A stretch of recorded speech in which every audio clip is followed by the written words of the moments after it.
Hey guys, it's Anthony. Wanted to do a follow-up video to my last one, which was about cutting best SFIC keys on a framing. I wanted to pin up a core to work with the change key, control key, and master key that I put together. So somewhat randomly, I picked these biddings. Let's see, change key 4151032. Master 2539450, and control 1692301. My purpose in doing this video is to sort of just record everything I've learned about SFIC in the last few weeks.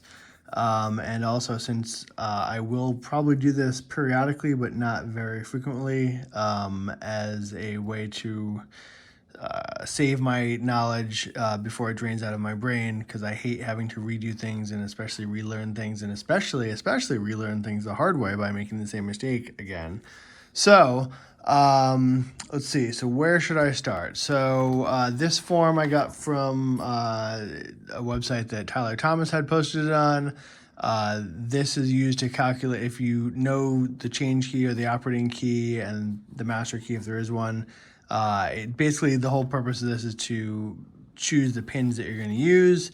And I have a pinning kit here, so we will go all the way through pinning it. And I also saved a bunch of stuff I wanted to talk about along the way. Let's see. So I don't think I need to talk about any of those up front. This is a simple form for 2-level, meaning just one level of mastering and then a bunch of change keys. They have a version of this form for more than one row for the master key bidding. I guess I could walk us through the form. Let's see. So this form, Tyler had noted, is modeled after some other form by G.L. Finch, who is one of the ancient gods of locksmithing. He has a great book that I found on archive.org, Manual of Master Keying, written in 1980. So I would say go check that out. One thing I learned is that A2 systems, there's 3 kinds of SFIC system: A2, A3, and A4. A2 is by far the most common. A3 is very rare. It's still out there, but very rare for the most part. You could probably ignore it unless you're in the trade. But and then there's A4, which is less common than A2, but more common than A3. So I only learned the A2. I get the impression that the numbers are slightly different for A4, but that if you know one, you could probably learn the other pretty easily. So the whole purpose of this chart, which I guess I'll walk us through, is to determine the pin. So there's 3 levels, or 4 if you're gonna have master pins, which we will do just for the exercise. So this is sort of the goal. This bottom part is what we're aiming for. So this top part, the A section, is really just standard master key stuff, where for each column, there's 2 shear lines. Basically, there's or 2 possibilities to reach the shear line, one for the operating key and the other for the master. And if it's the same cut, then you don't need a separate master wafer. But so let's see. So it's pretty simple, actually. I made a note that you usually call these master wafers, but so this fancy bar is just absolute value. It just means so. I think it's actually easy to pick the bottom pin first. I'm not sure why this form, but basically in master keying, you take the lower of the 2 for every position between the in this case, a 2 and a 4, and the lower is a 2. Oh, you know what? I forgot to write that. That's funny. I didn't even write that on the form. So let me correct that. It doesn't really matter. This is because I copied this. I wrote the form in pencil, and then I copied it over in pen because I wanted it to look pretty. And now I can't find my pen, the one I wanted to use. So we'll just use the one that I have. So I promise you long and rambling, and I will not disappoint. So let's see, bottom pin is the minimum. So it's going to be a 2. 5 and 1 is a 1. 3 and 5 is a 3. 1 and 9 is a 1. 4 and 0 is a 0. 5 5 and 3 is a 3, 2 and 0 is a 0. So anyway, and then that matches what I already wrote down here. So one thing, let's see, well, I guess I should continue that thought and then I'll go back to parity. But so you choose the lower of the two between the change and the master, and then you basically need to figure out what you need to get to the other one. So basically, 5 and 1 is easier than 2 and 4. 5 and 1, the lower is a 1. So if you put a 1 pin in, that will let the 1 cut on the change key bring it to the shear line for this chamber, this position. But you still need to allow the 5 cut in the master to also have a gap between the pins to allow you to reach the shear line as well. So that's why you need to put a 4 wafer in, which bridges the gap between 1 and 5, thereby allowing both cuts to work for that position. So that's essentially what you're doing, and why you take the lower, the least of these two, and then the difference between them is the master wafer. So I mean, it's pretty simple. This is a 1, this is a 9, so the 1, and then an 8 for the master wafer. So that's basic master keying. Yeah, so there we go. And I made notes easier to swap these. In SFIC, I got in the habit, I think it's a great habit, to always obsessively write tip and bow, because on a key for SFIC, because there's no shoulder, or at least not near the bow, it's tip stopped or shoulder on the tip stopped. So the first position's out here. So this is 1, 2, 3, 4, 5, 6, 7. So you're always starting here and going this way. So just as a way to emphasize it and overemphasize it and reemphasize it, I just obsessively write tip and bow. In fact, I even wrote it twice on this form, at the top and at the bottom. So just as a constant reminder. Parity, even, odd, or it could be odd, even. That's just a pattern that you choose for the keys in the system. There are different schools of thought as far as the control key, whether it should follow the same parity as the master and change keys, or should deliberately differ, but I don't know that it matters. Tyler had posted something on a web forum at one point basically saying there are multiple schools of thought even among manufacturers. So anyway, let's see. So that noise is probably my cat doing something you shouldn't do in the basement. But anyway, hopefully not too destructive. Yeah, so that was just my note about parity. And that's for, I believe that's to try to reduce the potential for ghost keys or incidental keys, keys that happen to work that shouldn't work. And I think it's also about the two-step progression system that's used, and that sort of thing. I think it's like, because the increments are so fine in this system, it's 0.0125.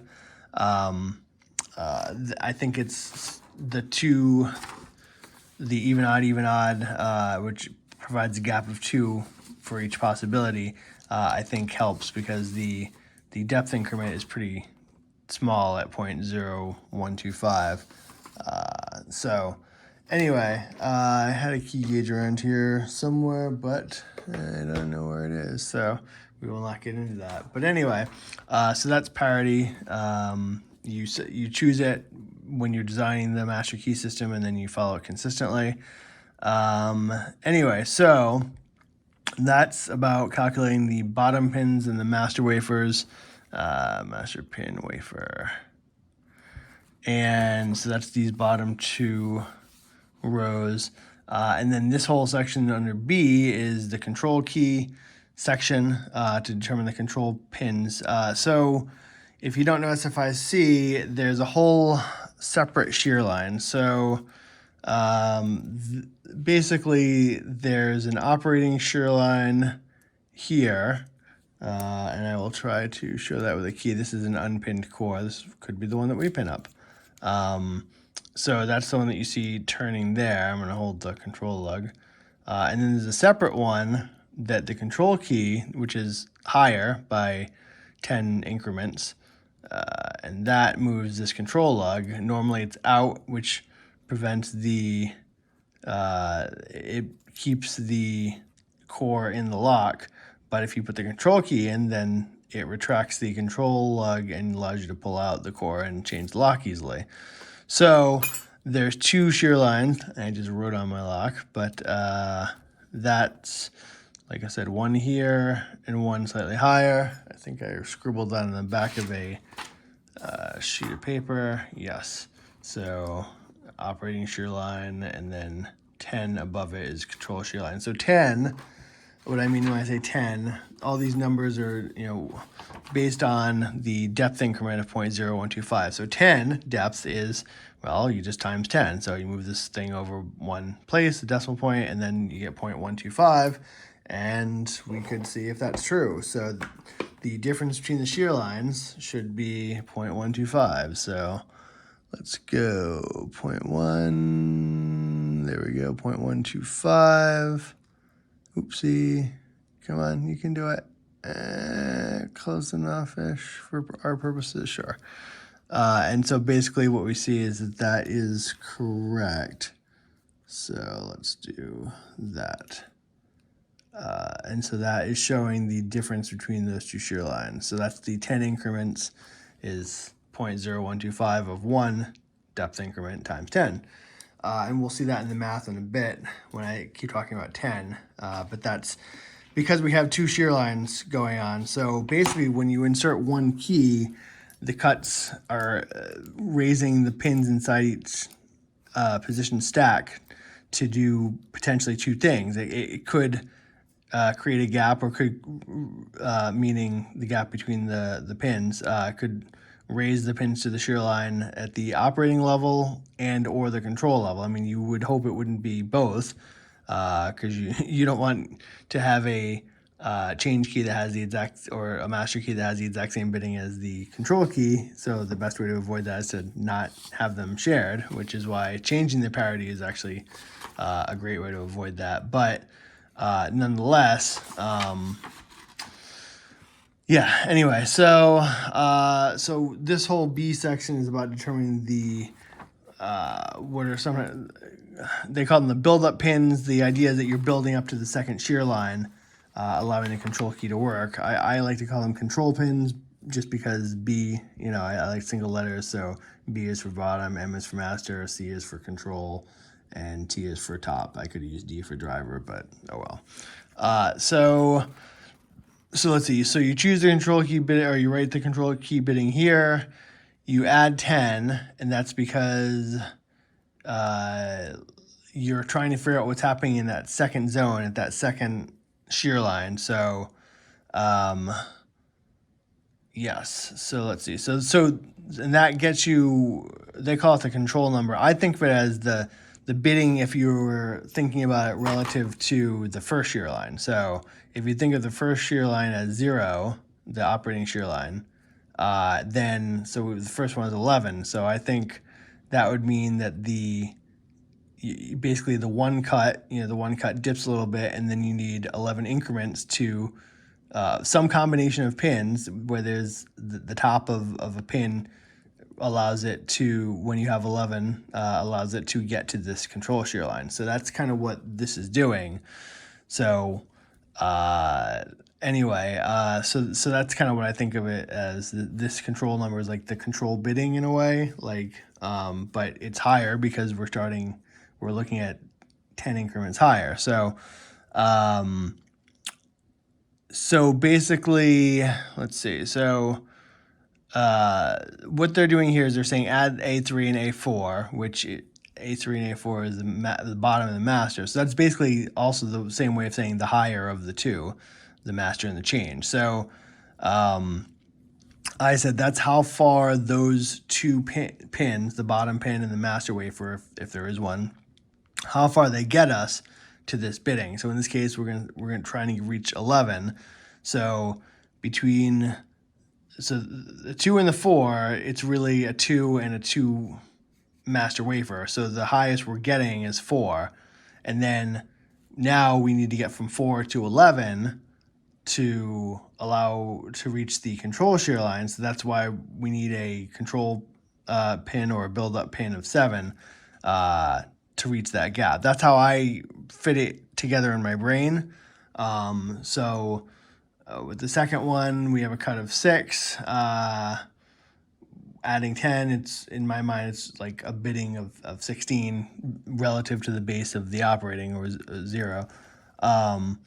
Then, so that's 16. So between 5 and 1, so the master's at 5, so that we have the 1 bottom pin, the 4 wafer, which allows the master key cut of 5 to work. So we've gotten to 5, and what do we need? Then we need to bridge or build up from 5 to get to the 16 bitting, so that's 11. And so what you'll see in the pinning kit is that there are master or top pins that are a lot higher in number than you'd be used to seeing in a regular quickset or slage kit. So let's see.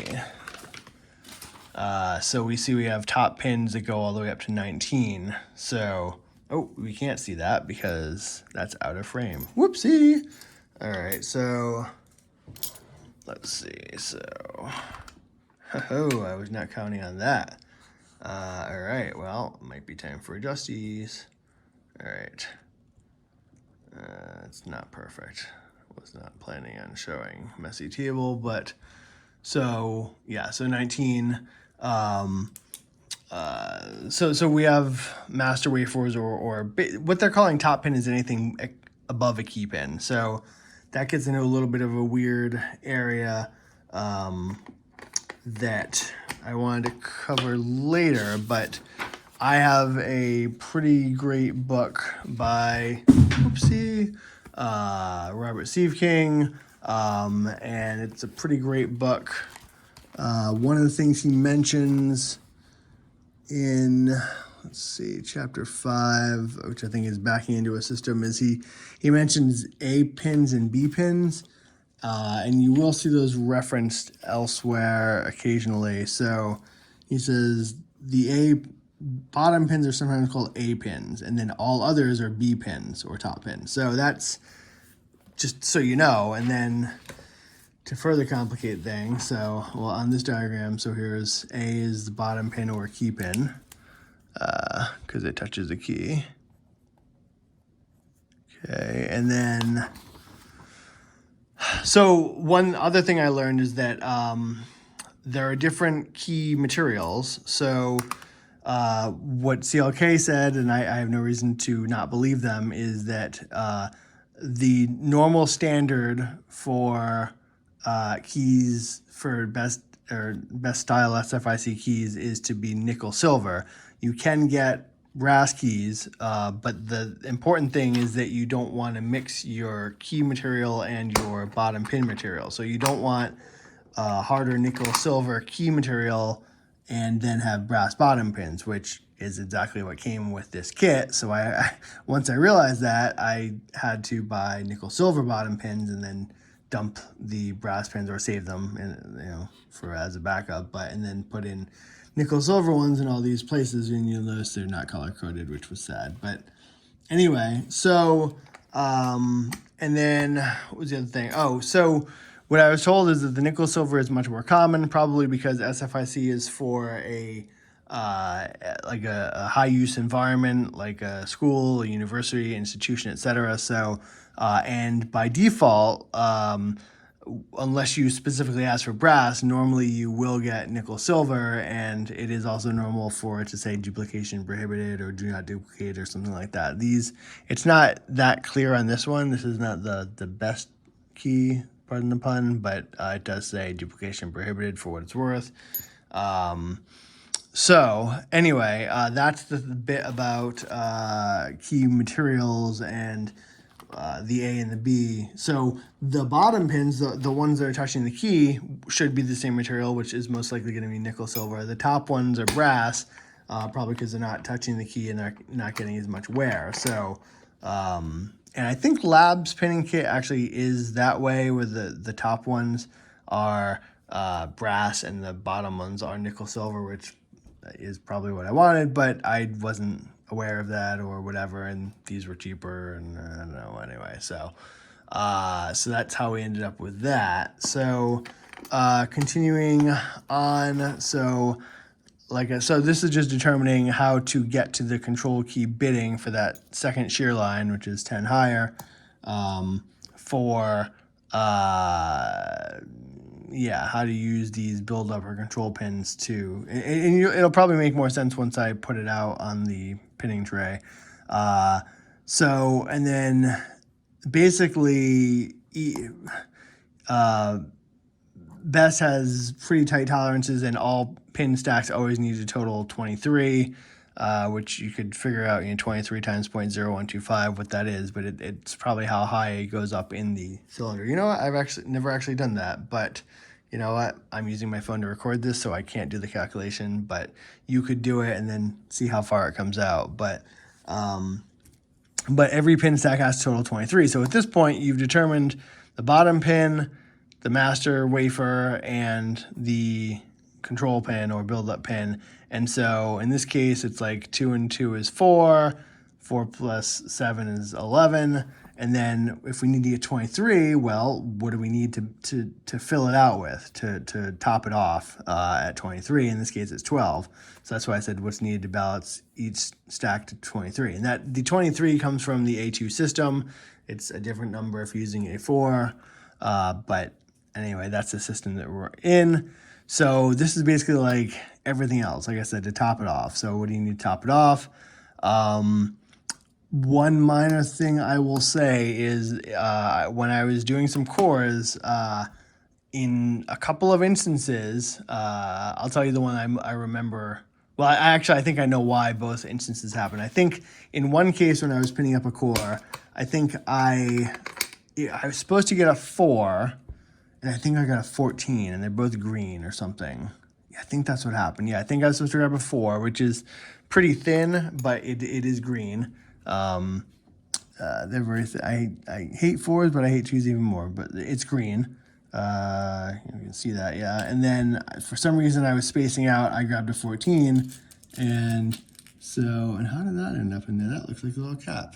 Well, anyway, go back home, little cap. So I grabbed a 14 and plopped it in, didn't even realize it, and went on my merry way.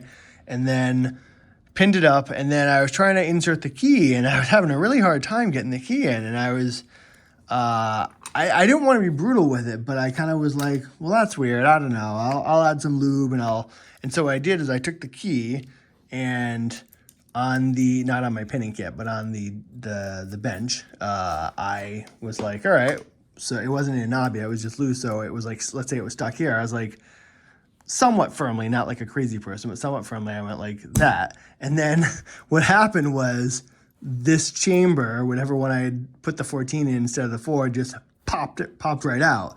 And so I was like, oh.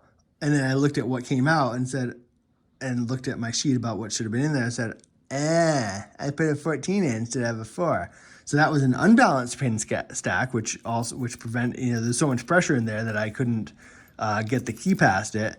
And then when I went, like this, it basically, transferred the force to the pin stack and popped the cap out and learned my error. The second time it happened was I was holding a 6, I want to say, and a 6 top pin. It was gold, and I had it in my hand. Maybe, I don't think it was a spool. I think it was just a regular 6, and I don't know what I was doing. I was just like, I had it here, and then like I had a momentary lapse of consciousness or something, and I looked down, and there was no more pin. And I was like, that sucks. Okay. And I looked around, and I didn't see it, and I was like, all right, well, wherever it fell, it was so small, it didn't make any noise, whatever. It's, I'm not going to spend 10 minutes finding a pin that probably costs like, a fraction of a penny. I'm annoyed, but I'm going to move on because I'd like to go to bed at a normal time. So I just went on my merry way and then said, all right, well, let me grab a 6 and, and the other pins and yada, yada. And pretty much the same thing happened. I was trying to put the key in. So I finished pinning it up. And so why didn't I catch it before I capped it? So I didn't catch it, same thing with the other one, because as you'll see, when you're testing it, it's not like the cap is already in. You're in the block, you're in the capping block, and there's a little more room for the pins to go up. It's not like a great test. It's a good test, but it's not a perfect test, and you'll see that when we are pinning it up. So anyway, similar thing happened. I was trying to put the key in, it got stuck, and I was like, oh, come on, I added some lube, and I was like, you know what? And then pop, it came out, and it's like, so I was recovering the pins and was like, okay, the key, the key pin, and then I got my 6, and then like a second 6, and then I was like, oh, the first 6 didn't drop on the floor. Somehow, through the magic of hole-in-one probabilities, it ended up dropping into the chamber without me even being aware of it. And then I went on my merry way and grabbed another 6. So that was the second time that happened. So if you're ever really having a trouble getting the key in, I guess, I don't know, that's something to be aware of that could happen. So anyway, all that was really to balance pin stacks, 23. What were we doing? So we were... so the top pin is basically just whatever is needed to top it off to get to 23, and then we have our pinning chart. So let's see, any points that I covered. Sometimes in a pinning chart, it will actually go the opposite way. So even though this is showing keep pins down, then when he's decoding it, he actually goes the opposite way. And also, if you have the Annex and you're decoding, you're dumping the pins, it's the same thing. You can kind of tell it this way because this is tapered, so this is obviously the key pin. But you just gotta, just like the tip and bow thing is confusing, the which way is up and which way is, which way is that corresponds with the key and which one corresponds with the top of the core is also something to keep in mind. So anyway, so that was a thing I wanted to mention. I covered what happens if the stack is greater than 23, the key gets stuck, and you can force it in, but you might pop out the whole stack, which is better than putting it into service in a bad state. So I covered nickel silver. What CLK, I think I said that. What CLK said is that if you don't specify, you usually get nickel silver because that's kind of what most people want. Let's see. So sometimes pinning charts have bottom pins on top. I will put a link to, I learned a lot about master keying. There's different ways and systems of doing it. I mentioned the Manual of Master Keying from 1980 on archive.org by G.L. Finch. And I will put a link to a great playlist by ABS, which covered the theory and some of the options very well. It's a very great series. So let's see. I did not bring the Annex. The Annex is used to decode. The lab Annex, most people say don't cap with it. I did it for a little while because my pinning block had not arrived yet. But the lab Annex is the thing that it lets you dump the pin. So when you dump the pin, so the caps are going to go in here, as we'll see, but there's also little holes at the bottom, which allows you to basically undo it, to inject force or use force to eject all the pins in the pin stack and the caps into a little book. It's called a book. It's a little thingy, the book open. So basically, when you dump it, if you need to decode, so it lets you dump it and not just have everything go everywhere, but then dump it in a controlled fashion. Do not reuse the pins or the caps when you do that, by the way. But anyway, so where was I going with that? Let's see, don't cap with the Annex. That's probably what that was. Just because it's a softer metal, it won't hold up. It's not really made for that. Just use it for decoding. But it is great for decoding. And let's see, I will put the Master Keying reference. One thing I will say that was mentioned that I thought was interesting in this book by Robert Siefking, he emphasized it a few times, probably more. I've only read this one chapter basically, but he mentions that the control key, it is as powerful as the master key. In some ways, it's more powerful. And basically, he said his recommendation was if you're the locksmith, you should not be giving it to a customer, that you should treat it as a tool. So as a tool of the trade. And I mean, the incentive would obviously be that then you need to be called to do the servicing. It's an interesting perspective. But he also points out if somebody brings something into the shop, you don't decode it and make a master or control because that's a liability, etc. But it was interesting. Treat the control key as a tool and realize how powerful it is. I guess treat it like a master key, certainly, because it will allow you to remove a cylinder, and then someone who could do that can also decode the whole system, or at least that portion of the system that cylinder is designed to work with. So it is pretty powerful. So just a note on that. And let's see. I think I did it both ways as far as cutting the keys and then pinning the core, or pinning the core and then cutting the keys. At one point I was going so slow and my spinner on the frame was running so much it was actually getting pretty hot. So I was like, all right, I'll alternate a little bit. But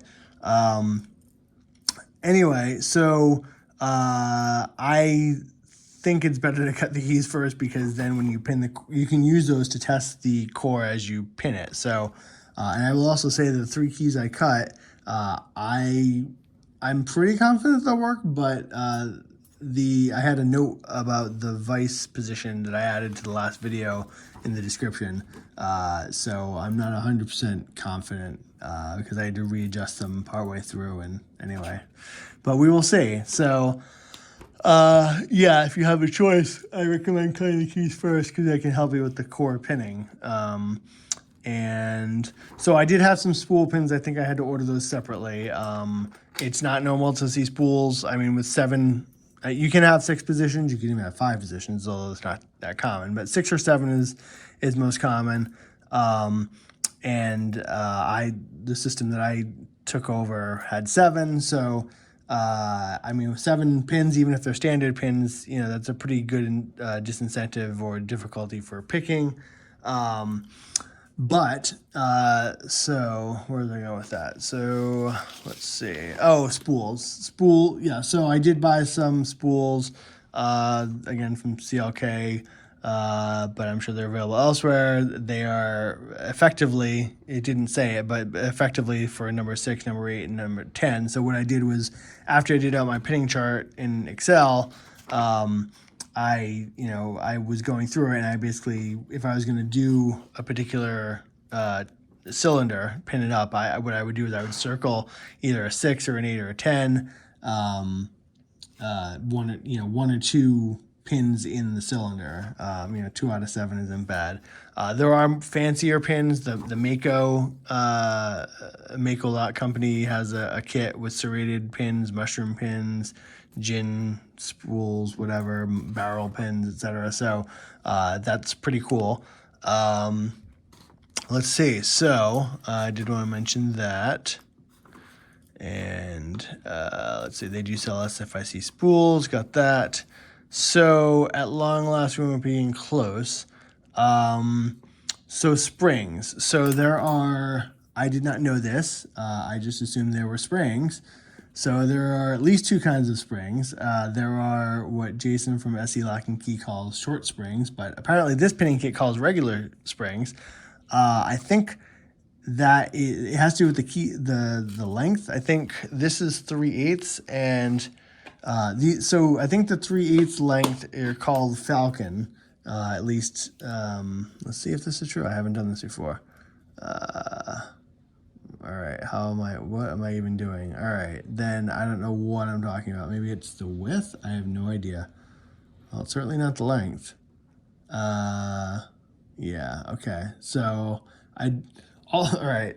I didn't prepare for this, but my brain says, well, Jason called them shorter. They seem smaller. So, but this pinning kit calls them regular. So anyway, what Jason said is that these springs, these smaller springs, are perfectly just fine for normal SFIC, even apart from Falcon, and that he finds the keys work smoother using the smaller pins. So I think I just dropped one. But anyway, so I have used most of these. For this particular lock, I'm going to use these best springs, which are a little longer, but I have so many more of them, and this is just a test lock. I will send this test lock out, or this test core, to someone who wants it, but I'm going to use the springs that I have more of because I don't have that many. I think I've ordered these, but part of my challenge with all this was that I ordered a bunch of stuff, excuse me, and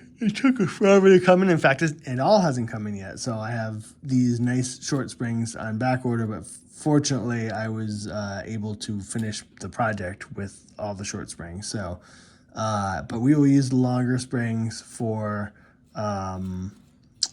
this. So I just want to make the note about the springs.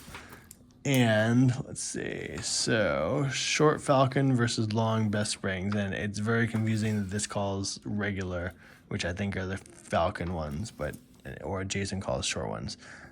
Caps. So I found a web page. So caps are these very thin things. And so they are, I think, so apparently there's two different kinds of caps. Another thing I didn't realize, just like I didn't realize at first there were two different kinds of springs. I don't know how this is going to look on the camera because my tripod is kind of in the way, but there are machine caps and stamped caps.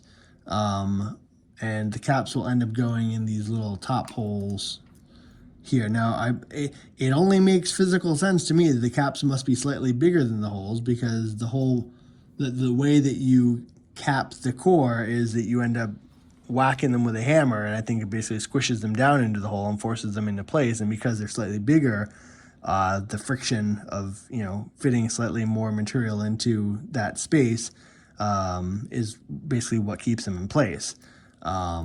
So yeah, but the web page that I found, I'll also put in the description, basically said they're pretty, machine caps versus stamped caps are pretty similar, but machine caps are probably a little better.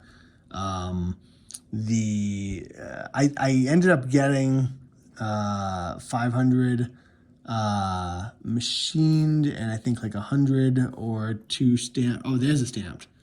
And I don't know if you can see, but this is, I'm trying to catch the light. It looks, I guess once you know what to look for, it is, no, that's not it. Come on, where'd it go? I said once you know what to look for, and now I don't see it. But, oh, there it is. It looks very different. It's beveled, or it's slightly curved on each side. So, you know what, let's see if I can load these onto the old finger. So that's machined, and that is stamped. And I think the article, which I'll link to, and see when I try to turn it, it's going to fall. Trying to bring it closer.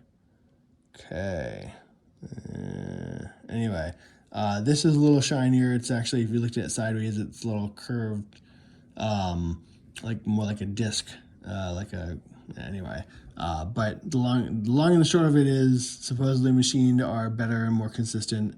I think the article said that the stamped ones might go in easier, but they're also more likely to go in at a wonky angle, or have little bits of like shavings or little crescents that kind of come out when you hammer them, the little crescent that sometimes results. So that kind of looks sloppy in my experience, so I don't like that. So I wish I'd known that before I ordered the stamped caps, but whatever. It's not the end of the world. So you know what, maybe I'll just leave those out. That is 1, 2, 3, 4, 5, 6. I don't even know if YouTube is going to let me upload a video this long. Well, I guess we'll find out. All right, so we are getting close to actually doing this. So yes, machine versus stamped caps, how stamping works. We covered that.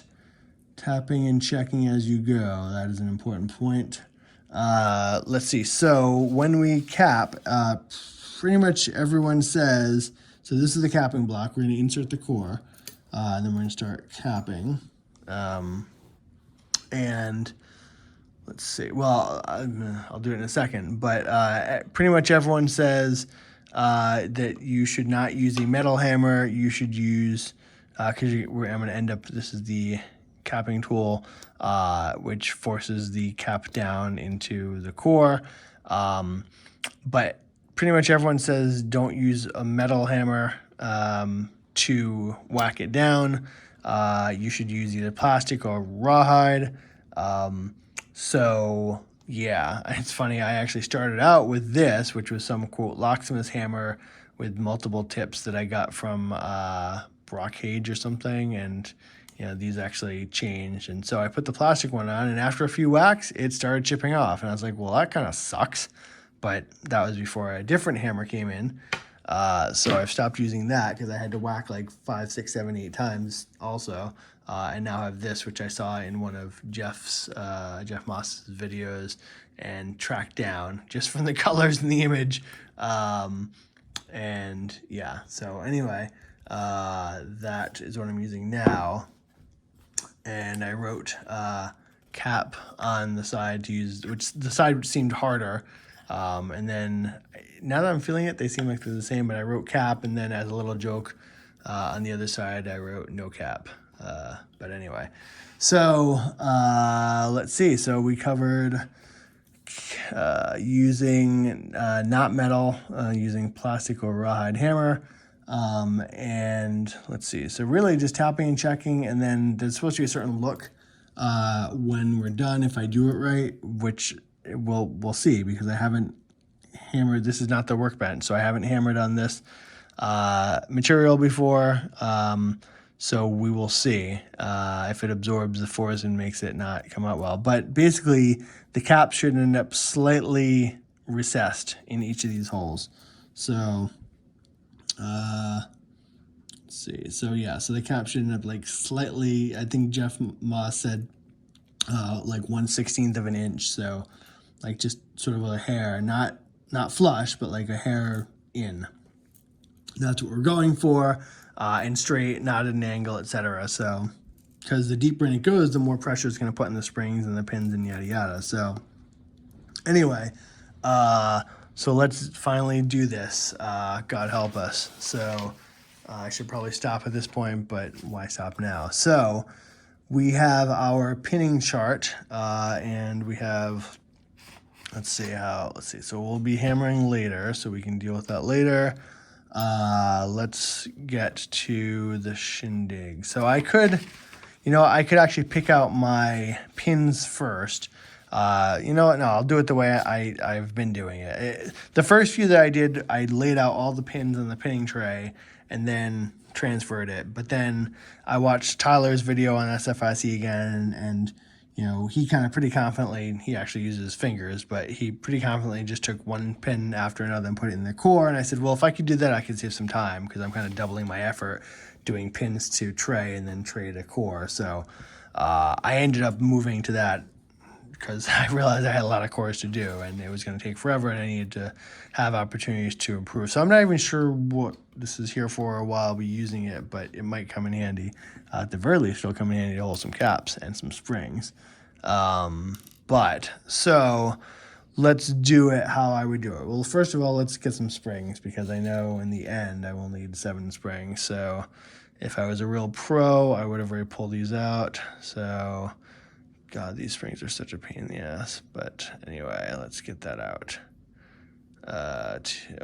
Springs are useful in these little things, these little channels, but they're also then a pain to get out. So you know what? Let's not make this too complicated. Ooh, I think I just got some more. So okay. Ooh, there's 2 more, but they're linked. Yeah, sorry. I should have done this in advance. That would have been a real pro move, but not a pro. Not even that great of an amateur. 1, 2, 3, 4, 5, 6, 6, and 7. Here we go. Come on. All right. So the pinning tray will be useful for something. Let's pray we don't lose any caps or, 1, 2, 3, 4, 5, 6, 7, 8 caps. Great.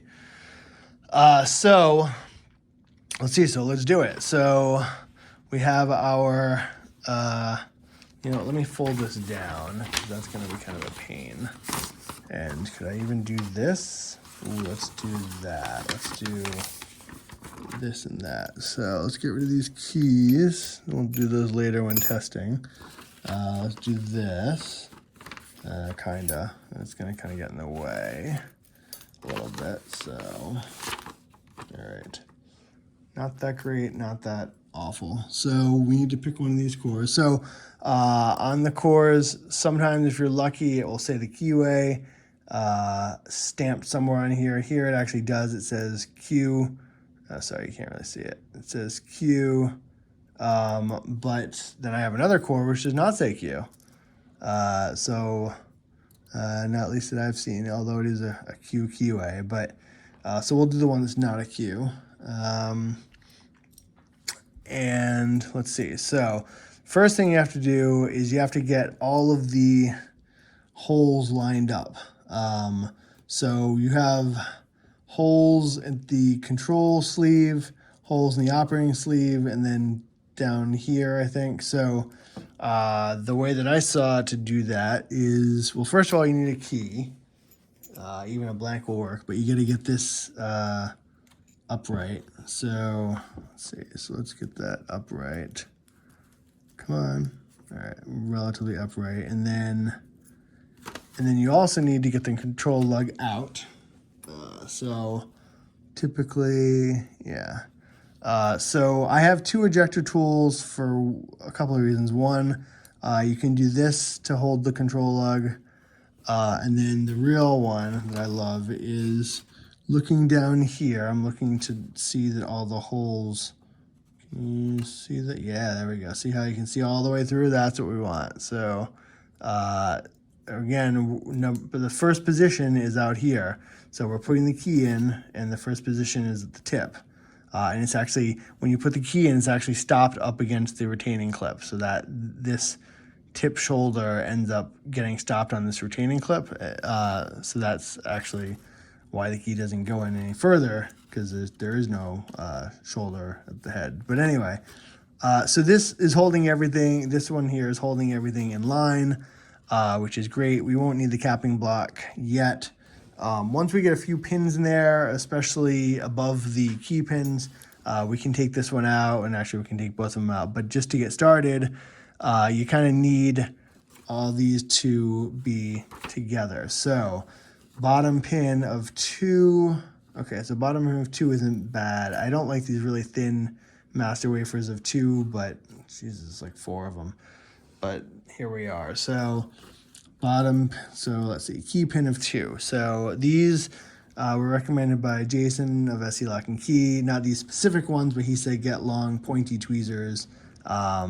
And I got them and I like them. So anyway, so I'm looking at bottom or key pin of 2. So I'm just going to do this first position. Again, tip, bow, tip, bow. So we're starting out here. So I need a bottom pin of 2. So let's see, so 2, so we're gonna go, okay, 0, 1, 2. So, okay, I remember when I was using the pinning tray, sometimes I'd use it to reorient, but this is actually already point down. So we can just do this, and then get that in there. Come on, get that in there. And then maybe I can get it like this. Come on, you can do it. Get in there.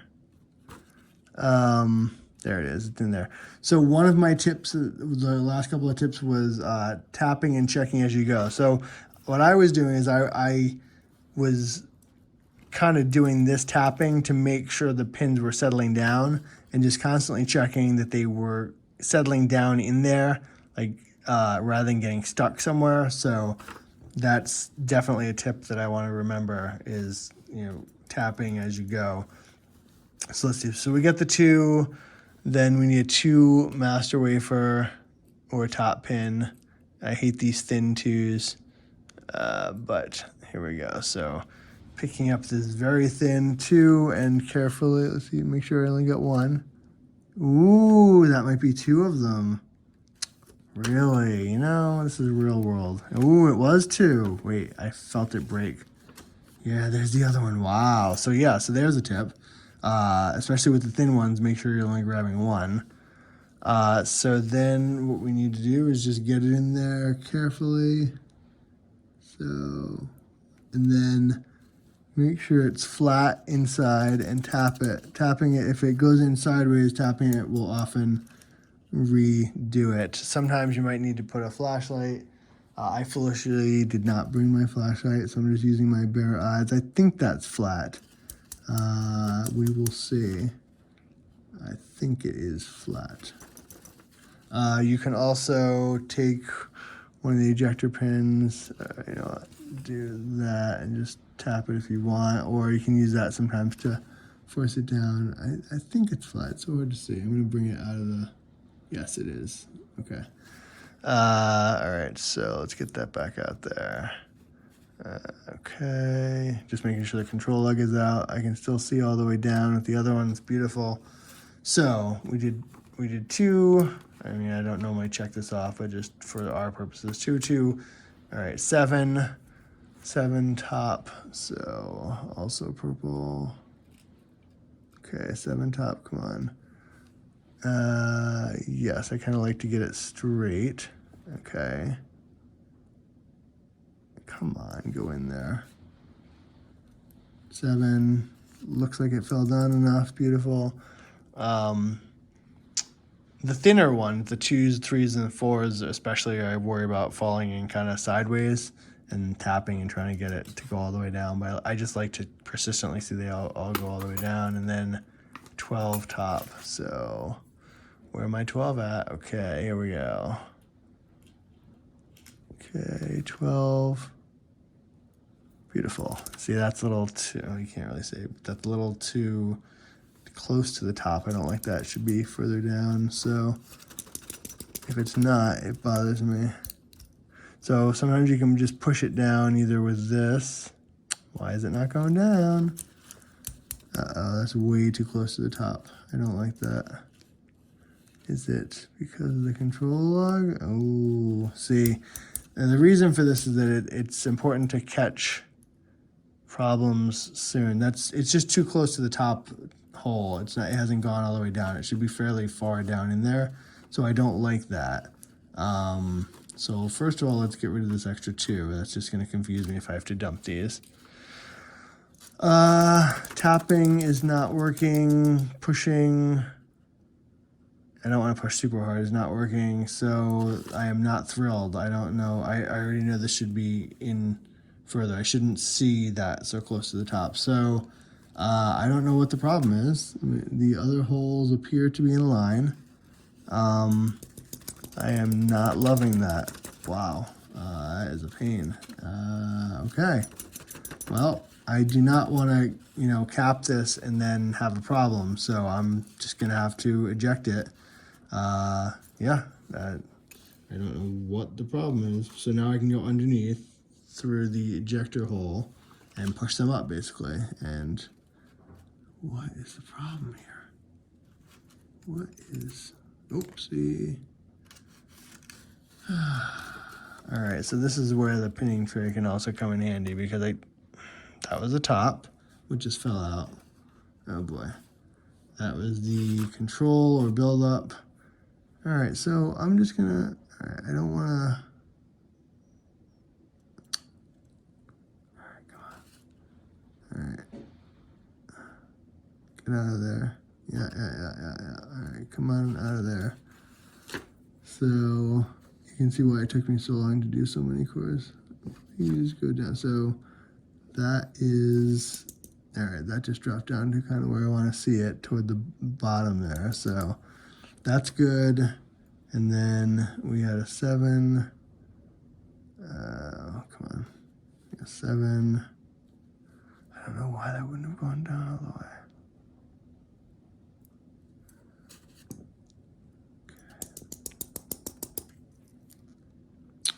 That is kind of, oh, you know what, let's get these holes back in line. I don't know that that's as far down as I want it to be. All right, why is that? And then make sure the control lug. Yeah, so, kind of want to, on occasion, I would do this. This should be, why is that not down far? This is going to be such a long video, it already is. That is not really going down as much as I would like it to be. This is, okay, now my holes are getting unaligned. So you know what, maybe I should do that. That would be the smart thing to do. Let's do that. Use the key and see if I can get that to go down. And then make sure the control lug is out. and check the key and Y.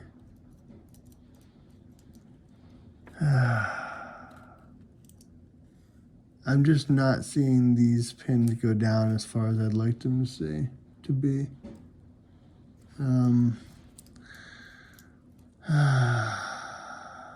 It could just be that it's down. Oh, I'd really like them to go down further. What a pain. I am so sorry, but this is, I guess, real world crap. All right, I guess I'll try to eject it again. What is the problem?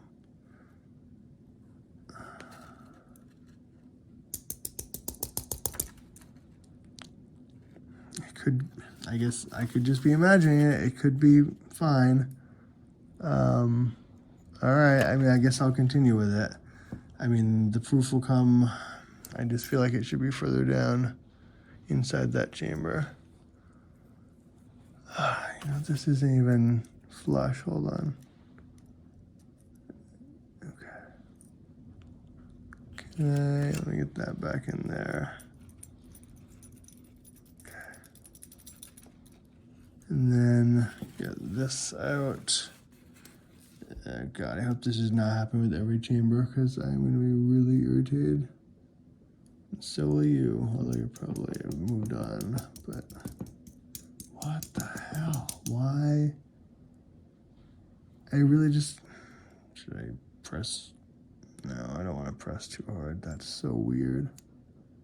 Alright, I'm going to dump it because I am not happy. I don't know what's going on here.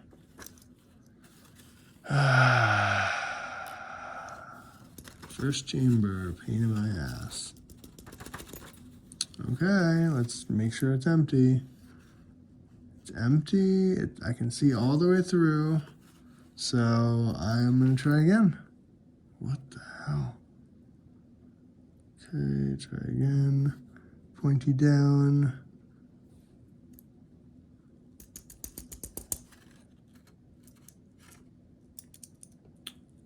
Okay. I mean, it could just be that this lighting is different, but I swear.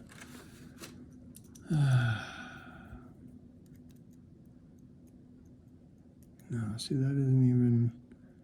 I can't move the control log, which means it's stuck at the control line. Did that just drop? That looked like it might have dropped. That looks a little better.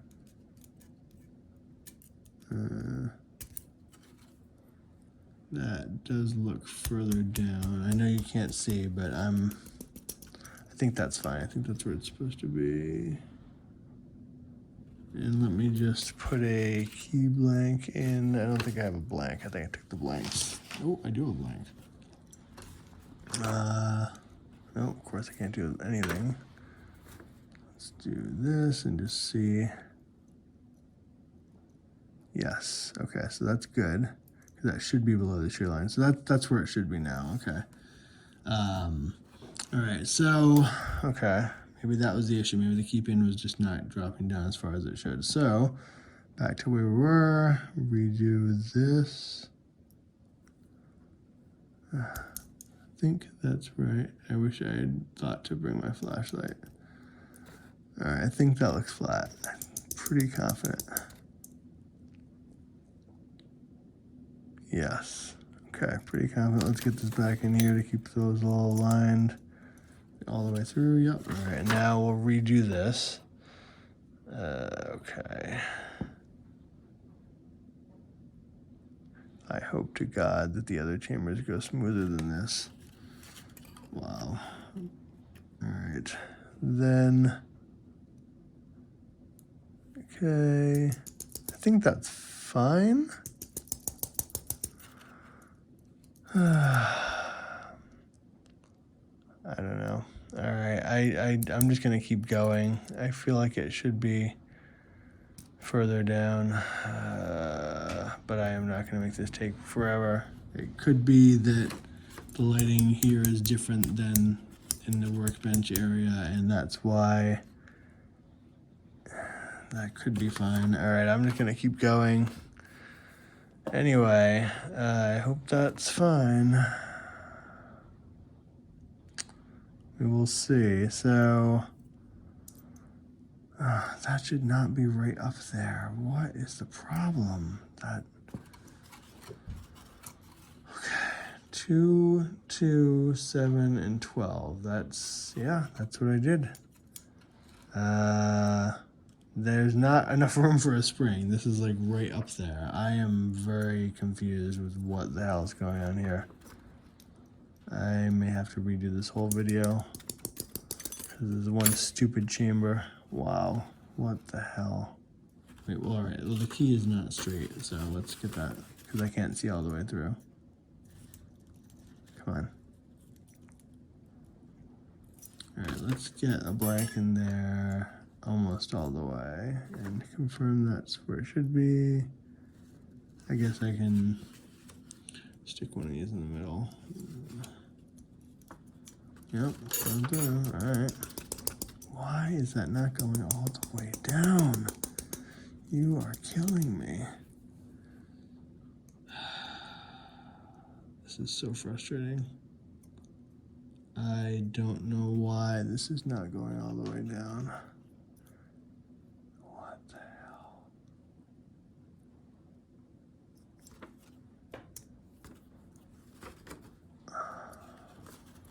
Okay, I'm now over 1 hour on this video. Jesus. I have, on occasion, when dealing with this situation, I have whacked it with a hammer. I don't like it. So the reason I have 2 of these ejector pins are that Gumby had said that he broke one, and I think I've seen other people say that. So this is it's long and it's thin. I'm gonna whack it a little bit just to try to get that pin down. I did have to do that once or twice when I was pinning, so I am gonna carefully whack this with the no cap side. Oh, it just went down. What the? Okay, all right. I should have done that 10 minutes ago. Sorry. I did see a tip in the lab Annex, which said that with new cores that you should get a drill bit that is slightly smaller than these sizes. It's saying that there could be little metal bits in newer cores, and it basically just recommended putting the drill bit in and then, twirling it around to clear out any of that junk. It said smaller than the holes, and then it didn't tell you how big to do it. I guess, I don't know. Anyway, so if you can find such a drill bit, then that's the thing you could do, because maybe that's the issue, is that there's some gunk. But anyway, all right, so now it's down where I want it to be. It looks like it's roughly like halfway down this stack. And again, the reason for all that was just that you don't want to go all the way through and cap and then have an issue, because it's much easier to fix the issue and make sure it's right before you cap. So, all right, that was easy. Next time I'm just going to be a little quicker to use the hammer. So, all right, so a 1 bottom, and starting the next one, 1 bottom. Where is our 1 bottom? We have, all right, we need the pointy. Pointy, we'll do upside down, pointy. Okay, come on, you can do it. Not fair. Come on.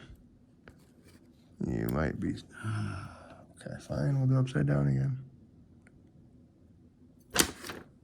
Okay, come on, get in there, you can, all right, there we go. So 1 bottom, 4. I'm not a big fan of the 4s because they're thin, but I guess they're better than 2s. 1 bottom, 4. Top. Come on, don't turn. I'm trying to get it in there, but get it straight. Oh my God, what a pain. Now, I'm sure what someone would say is maybe if I was using brand name best cores, I would not have these issues, and that is entirely possible. I would not know. The issue being, why is this even hanging up? Why isn't it just dropping in? I did have this issue a few times when I was pinning and had to I wouldn't say get violent, but had to get persuasive with some of these. Why do I have to even do that? All right, well, it did go in, but the question is, did it go in straight? I think I have to pull it up and look at it. I'm not confident that's in straight. And if I'm not confident, I can't continue because I can't put in something that I know is not good. Okay, no, that's flat, so okay, that's good. All right, so we did the 1, the 4, the 11. I'm not going to check off each of them as I go. It's taking too long. 11, so we are here. Second chamber, 11. Thank God. Come on, go down. All right, that's good. It's going down. Good. It's down where it should be. And then 7. So 7, 7, Bobevin. All right, 7. Come on, 7. 7. Oh, Jesus.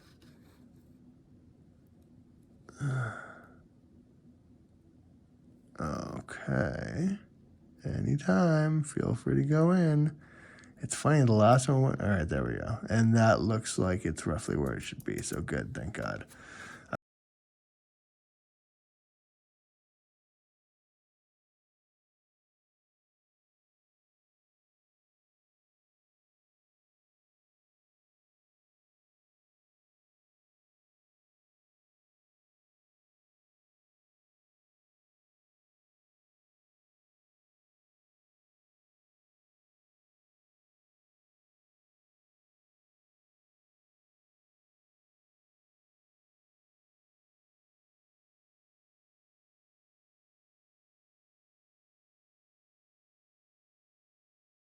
Beautiful. Now it looks like where it should be. They all look like they're roughly halfway. There's a good amount of space. All right, beautiful. All right, cool. So we certainly covered tapping and checking as you go. Now we get to the actual capping. That was easy.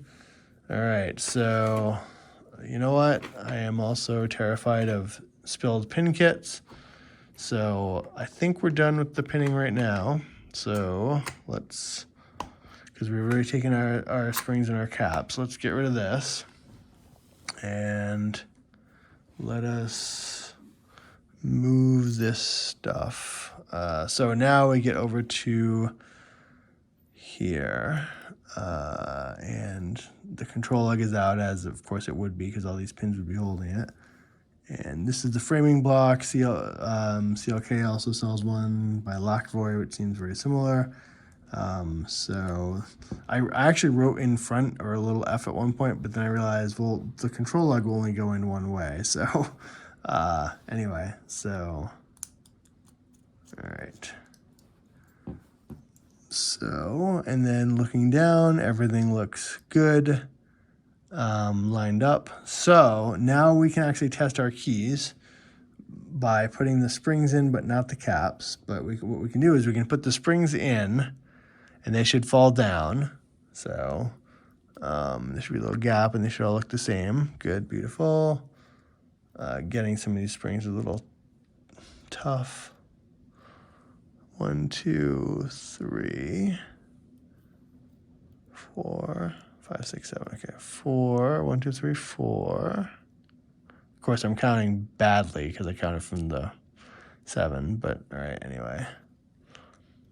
4, 5. I should have started over here. 6. Okay, those all look pretty even. 6 and then 7. Okay. All right, now we can check. So, moment of kind of truth.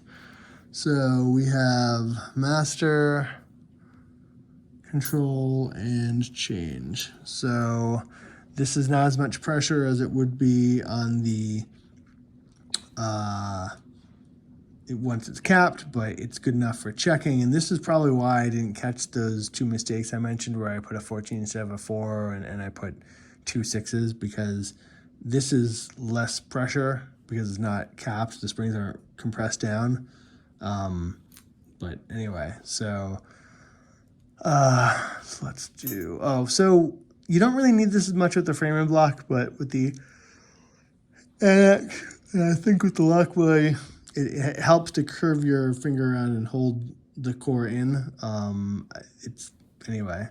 So let's do change key or control or operating key. So put it in and works well enough. It turns. So I don't need to go crazy. I just need to see it turns a little bit. Beautiful. I'm loving it. Master. Get that little M that I stamped. Master. Come on, please work. Please. Yeah, there we go. Thank God. Okay. All right. And then control. So this will only turn a little bit. Please work. Come on. Come on, I did not mess that up. Did I? Come on, I must have gotten it right. Oh, it worked, thank God, okay. It did turn finally. Yep, it did. All right, so we are ready to cap. So, all right. How was I doing this? So, yes, here's where a little technique comes in. We're not going to need these. Put these away, otherwise you'll break them.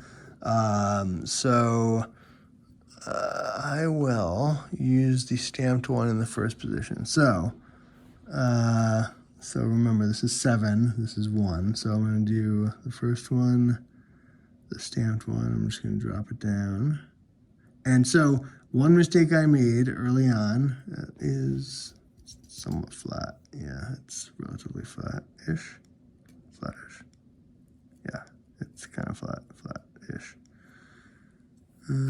One mistake I made early on is loading all the caps, and then, but when I whacked with the hammer, one of them, the other caps would jump out, and sometimes they'd jump out and double up, and it was just that, like, they'd jump out into the next one, and it was just a disaster. So you can load all the springs. I do not recommend loading all the caps. Why don't the springs jump out? Well, first of all, there's more, the springs are longer, there's more to jump, but second of all, I'm going to cover it with my finger. So anyway, so what I'm going to do is I'm going to not only put it in, but I'm also going to hold it down. Not tight, but I'm going to hold it down like fairly snug. And then I'm going to cover the rest of the holes kind of with my thumb. So I'm doing double duty here. I'm holding this down, not tight, but loosely. I'm holding it down, kind of like just to get it to the top of the lock. And then I'm also with my thumb, I'm covering the other holes so the springs can't jump out. And then with the framing, I was finding just one whack, at least on the workbench. Hopefully it'll work here. This is a table with a cloth on it, but hopefully I don't break the table. One whack, and not using like your muscle or your force, just kind of a little more than letting the hammer do it, but like not hard, that's all I can say. And just one is enough. So this should be fun with the camera. Let's see if the camera goes flying. I didn't think of that. That is not the way it should have sounded. Wow. That is not good. Okay, so wow, that probably just butchered that. I actually want to dump these springs and check. That did not sound the way it should on a workbench. Okay. Shit, if I dump the springs, it's gonna dump the pins. I could carefully extract the pins. This is not good. Okay, the springs, I mean. Okay, fun times in real world land. This is much better done on a bench. So oh Jesus, I can't even see. 1, 2, 3, 4. I may have to do these one at a time, but then the pins could jump out. This is a real pain in my ass. That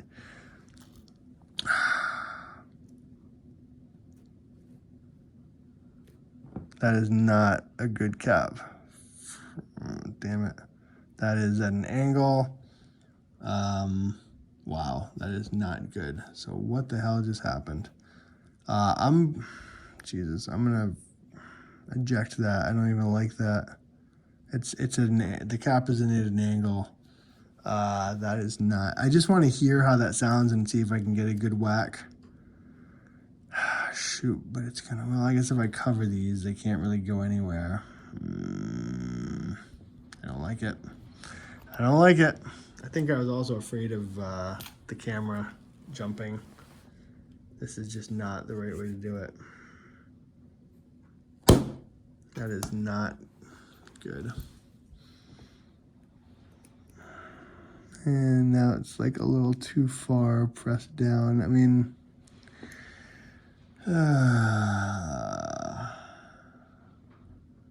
I could remove the canvas. That's the thing I could do. Then I'm on the table. Yeah, I guess I will do that. I don't love it, but let's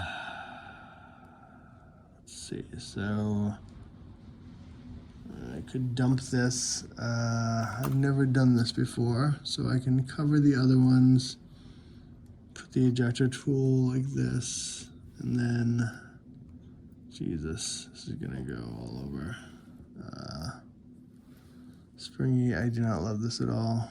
This is non-loving territory. I feel like I should hold this down as well.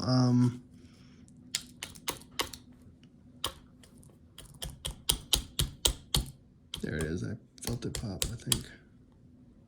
Nope, I did not feel anything pop. Yeah, this is not working. Jesus.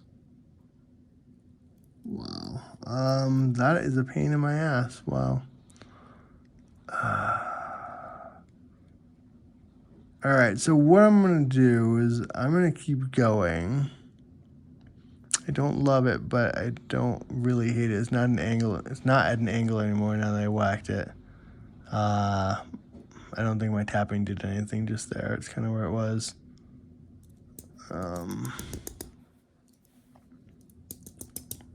Let's get these back down. All right, you know what? Let's. This is just not a good scene. Not a good scene. Okay, that went down. I'm trying to get the pins back down to where they should be. All right, that worked. I don't love it. So I'm going to give this core away to someone, and I'm actually going to repin some of these stacks with serrated and spools or whatever. So I'm going to ignore that for now.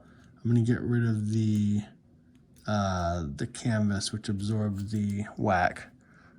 So let's get rid of this temporarily. Let's definitely get rid of this pinning kit, because you need a good whack. Let's get rid of this, the ejector tools, the pen, the tweezers, even the keys, although we'll need those at the end. We'll definitely need this hammer.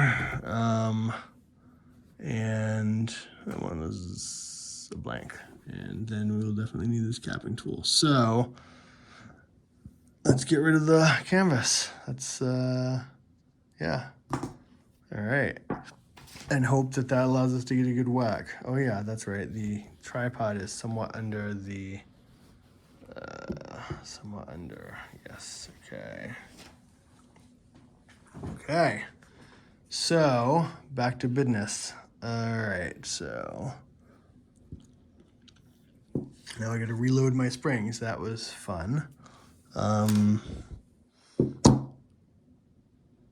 2, okay, and I need the tweezers.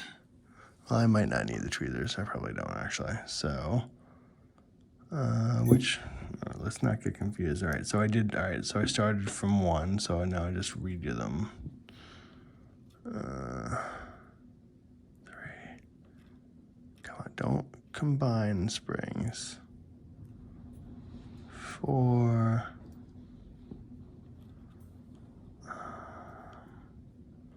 5. I just need to not be afraid to whack it is the thing.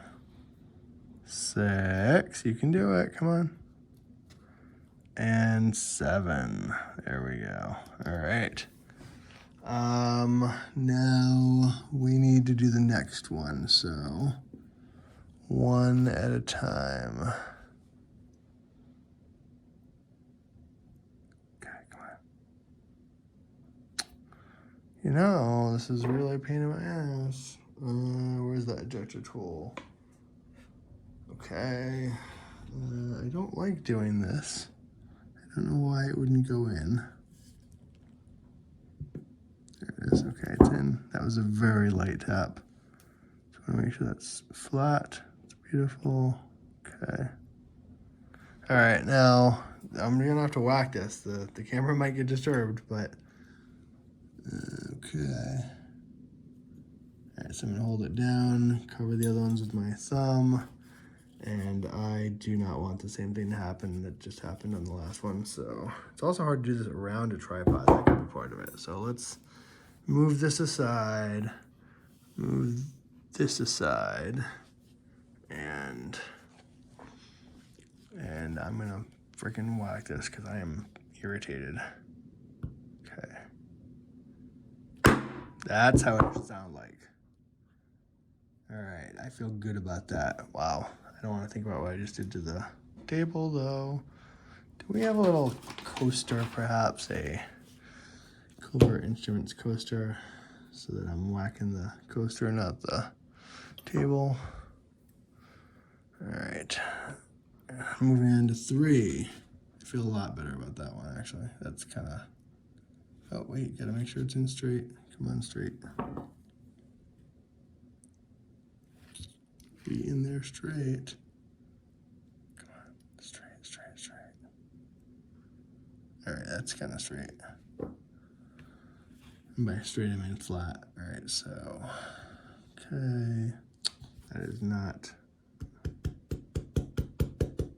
going through. There it is, okay. So you really do want to lightly hold this flush. All right, so now, let's get this out of the way. Okay, holding it.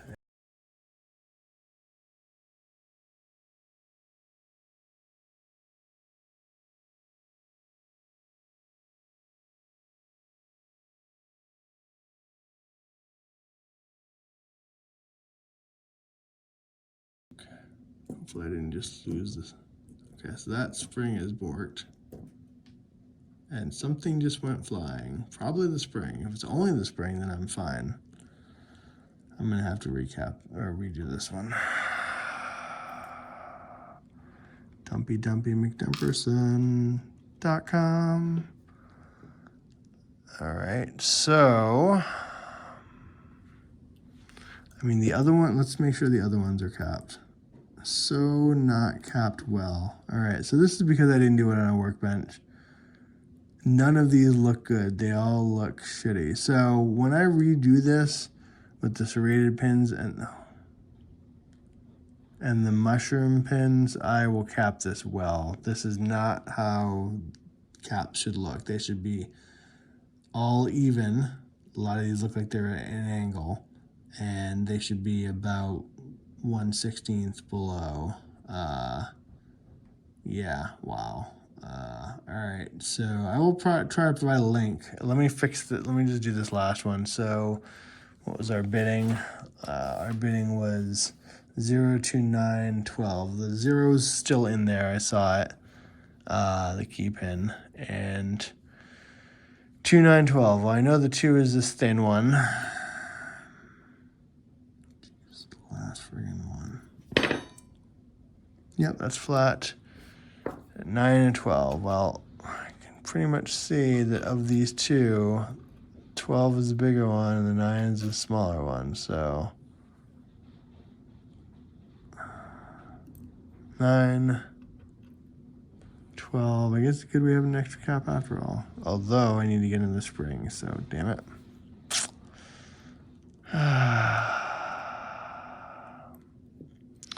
All right. Again, I am attributing this to the fact that I'm doing this on a table and not a workbench. And no, table and not a workbench. And yeah, so physics matters. Excuse me. All right. And what the hell? Yeah. Okay. This is not well thought through. If I was a pro, I would scrap this and re-record it, but sorry, I barely have enough time to do this video. Never mind, redo it. And boy, did that get bored. All right. So when we have a spring, we have a core, so we do the spring after it's back in there. And I am so eager to be done with this thing. Jesus, are we, oh my God. I don't even know if YouTube will let me upload this. All right, so, and then we have a cap. So, okay, do the cap. All right, that looks flat. So I am so eager to be done with this. I kind of don't, I've already screwed up the camera, so I don't care. I do want to have a good whack.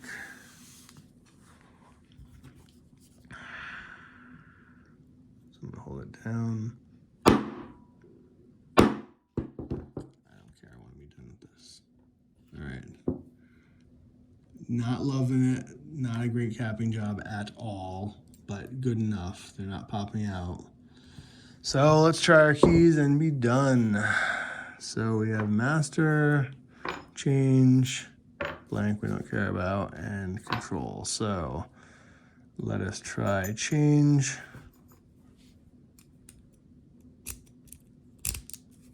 It works. Beautiful. I mean, I wouldn't call it beautiful, but okay. Master. It also works. And control. Beautiful. It works. God help us. Thank God we're done. All right. So there you go. That was easy. So I will give this record to basically the first person who asked for it. If anyone made it through this whole video, you deserve it. I'm going to end up repinning this. I'll add some serrated, some spools, some gins, whatever, some funky stuff from the Mako kit. And then I'll recap this in a not crappy fashion. But here it is. It does work in a limited sense. I'd add some lube, of course, some Houdini. But if I'm going to repin it, I'm not going to bother with that right now. But anyway, so there it is. So I will end and hope YouTube lets me upload this. All right, thank you very much. And that is everything I know about pinning and SFIC at the moment. So thank you.